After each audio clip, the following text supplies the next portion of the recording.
കൊല്ലം സുധിയുടെ മക്കൾക്ക് സന്നദ്ധ സംഘടന കിടപ്പാടം ഒരുക്കിയത് ബിഷപ്പ് നോബൽ ഫിലിപ്പ് ദാനമായി നൽകിയ 7 സെന്റ് സ്ഥലത്തായിരുന്നു. എന്നാൽ സ്ഥലം ദാനമായി കൊടുത്തതിന്റെ പേരിൽ അന്നു മുതൽ പലതരത്തിലുള്ള പരിഹാസങ്ങളും വിമർശനങ്ങളും ബിഷപ്പിന് നേരിടേണ്ടി വന്നു.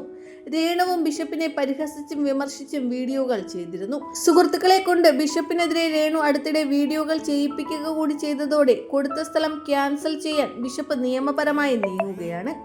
7 ദിവസത്തിനകം ബിഷപ്പിനെ മോശമാക്കുന്ന രീതിയിൽ രേണുവും സുഹൃത്തുക്കളും ചെയ്ത വീഡിയോകൾ സോഷ്യൽ മീഡിയ പ്ലാറ്റ്ഫോമുകളിൽ നിന്ന് നീക്കം ചെയ്തില്ലെങ്കിൽ ദാനം കൊടുത്ത സ്ഥലം ക്യാൻസൽ ചെയ്യുമെന്നാണ് വക്കീൽ നോട്ടീസ്. രേണുവിന്റെ പേരിൽ മാത്രമല്ല, സുധിയുടെ മൂത്ത മകൻ കിച്ചുവിനെ കൂടി ഉൾപ്പെടുത്തിയാണ് വക്കീൽ നോട്ടീസ്. രേണുവിന്റെ പ്രവൃത്തികൾ ഇതിലൊന്നും ഭാഗമാകാത്ത കിച്ചുവിനെ കൂടി വിനയായി തീർന്നിരിക്കുന്നുവെന്ന് വേണം മനസ്സിലാക്കാൻ. വീട് നിർമ്മിച്ചു നൽകിയ സംഘടനയ്ക്കെതിരെയും ബിഷപ്പ് നോബൽ ഫിലിപ്പിനെതിരെയും കൂടുതൽ സംസാരിച്ചത് രേണുവും കുടുംബാംഗങ്ങളുമാണ്.